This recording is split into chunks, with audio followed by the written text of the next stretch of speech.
Welcome back. తెలంగాణలో జరిగిన సమగ్ర కుటుంబ సర్వేకు సంబంధించినటువంటి వివరాలు సర్కార్ బయటపెట్టింది.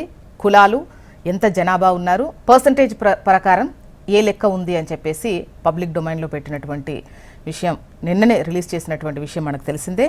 సో ఈ క్రమంలో ఈ సర్వే లెక్కలకు సంబంధించి ప్రతిపక్షాలు, ముఖ్యంగా బీసీ లెక్కకు సంబంధించి ప్రతిపక్షాలు విమర్శలు గుప్పిస్తున్నటువంటి క్రమంలో గెస్టులు ఉన్నారు, పార్టీల ప్రతినిధులు ఉన్నారు. డిస్కస్ చేద్దాం, వారి అభిప్రాయాన్ని తీసుకుందాం.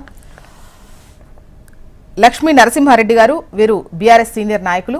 నమస్తే అండి లక్ష్మీ నరసింహారెడ్డి గారు, welcome to the debate. Manavata Roy గారు, వీరు కాంగ్రెస్ సీనియర్ నాయకులు. నమస్తే అండి మానవతారాయ్ గారు, వెల్కమ్ టు ద డిబేట్. నమస్తే. నమస్తే అండి. రెహమాన్ గారు, వీరు సీనియర్ జర్నలిస్ట్. నమస్తే అండి రెహమాన్ గారు, welcome to the debate. And మరి కాసేపట్లో బీజేపీ సీనియర్ నాయకులు, ప్రతినిధులు కూడా హాజరవుతారు. అండ్ ముందుగా నరసింహారెడ్డి గారు, మేడం చెప్పండి. నిన్న పబ్లిక్ డొమైన్ లో తెలంగాణ సమగ్ర కుటుంబ సర్వే పెట్టడం జరిగింది. సో దానిపైన ముఖ్యంగా బీసీ లెక్కకు సంబంధించి బీఆర్ఎస్ పెద్ద ఎత్తున విమర్శలు గుప్పిస్తున్నటువంటి క్రమంలో, సో ఇంటింటికి తిరిగి సర్వే చేసినటువంటి లెక్కే ఇది. ఉన్నటువంటి జనాభా వాళ్ళు చెప్పారు.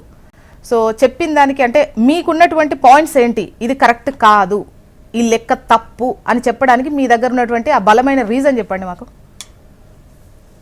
ముందుగా ప్యానెల్లో పాల్గొన్నటువంటి పెద్దలకు, అదేవిధంగా మీకు, ముఖ్యంగా హెచ్ఎంటీవీ ప్రేక్షకులకు నమస్కారాలు తెలియజేస్తా ఉన్నాను. ఈరోజు తెలంగాణలో అంటే మా రేవంత్ రెడ్డి గారి ప్రభుత్వంలో, కాంగ్రెస్ ప్రభుత్వంలో 859వ రోజు ఒక కొత్త ఎపిసోడ్ అనేది విడుదల చేశారు. అంటే సాధారణంగా ఈ తెలుగు సీరియళ్లలో నాటకాలు వస్తుంటాయి కదా, మొగలి రేకులు, అంతరంగాలు, ఇట్లా సీరియళ్ల మాదిరిగా ఈరోజు 859వ ఎపిసోడ్ ను విడుదల చేసినటువంటి పరిస్థితి ఈరోజు స్పష్టంగా కనిపించింది మనకు.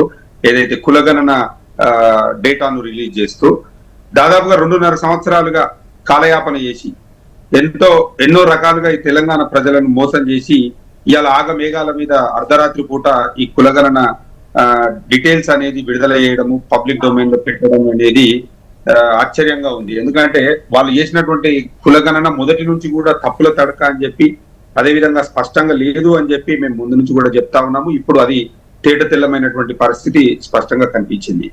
ఎందుకంటే ఈరోజు తెలంగాణలో ఈ కులగణనలో 97% మంది మాత్రమే పాల్గొన్నారని గతంలో వాళ్ళు చెప్పడం జరిగింది. ఈ రోజు కూడా అదే డీటెయిల్స్ ఇవ్వడం జరిగింది. అయితే బీసీల యొక్క జనాభాను ఏ విధంగా చూపెట్టారు, అదే విధంగా ఎస్సీ ఎస్టీల యొక్క జనాభాను ఏ విధంగా చూపెట్టారు, అదే విధంగా మిగతా జనరల్ కేటగిరీ ఓసీలను ఏ విధంగా చూపెట్టారు అనేది ఈ రోజు చూడడం జరిగింది. ముఖ్యంగా ఈ రోజు బీసీలలో అగ్రకులాలైనటువంటి, ఎందుకంటే బీసీలలో 133 ఉపకులాలు ఉన్నాయి. మరి ఆ 133 ఉపకులాలలో కూడా చాలా మందిని, అంటే అత్యధికంగా జనాభా ఉన్నటువంటి వాళ్ళను తప్పుల తడకగా చూపించి మరి కొంతమందిని ఈరోజు వాళ్ళు ఎక్కువ జనాభా ఉన్నారని చూపించడం అనేది దారుణమైనటువంటి పరిస్థితి. నేనేమంటున్నానంటే నేను కాంగ్రెస్ నాయకులను ముఖ్యంగా అడిగేది ఒకటే ప్రశ్న. ఇన్ని రోజులుగా వీళ్ళు ఈ కులగణన విషయాన్ని బహిరంగపరచాలి, ఈ కులగణన వివరాలు పబ్లిక్ డొమైన్ లో పెట్టాలి అని అడిగినప్పుడు ఎందుకు పెట్టలేదు? అసెంబ్లీ సాక్షి ఎన్నో సార్లు ఈ కులగణన వివరాలు బయట పెట్టాలన్నప్పుడు ఎందుకు పెట్టలేదు? ఇది కేవలం ఏంటంటే డైవర్షన్ పాలిటిక్స్ లో భాగంగానే ఈ రోజు కులగణన వివరాలు అనేది బయటికి పెట్టారు. మరి వీళ్ళు చేసినటువంటి ఈ కులగణన అనేది ఆధారంగా తీసుకోవాలి, దీని ప్రకారంగానే దేశవ్యాప్తంగా చేయాలని చెప్పి ఏదైతే చెప్తున్నారో అది నిజంగా మనకు చాలా దుర్మార్గమైనటువంటి విషయం. ఎందుకంటే నష్టపోయేటువంటి విషయం అని చెప్పి ఈ సందర్భంగా నేను తెలియజేస్తా ఉన్నాను. ముఖ్యంగా ఏది ఏమైనప్పటికీ ఈ రోజు వీళ్ళు ఏదైతే కులగణనకు సంబంధించినటువంటి వివరాలను వెల్లడించారో అది పూర్తిగా తప్పుల తడక, దాంట్లో స్పష్టత లేదు అనేది నేను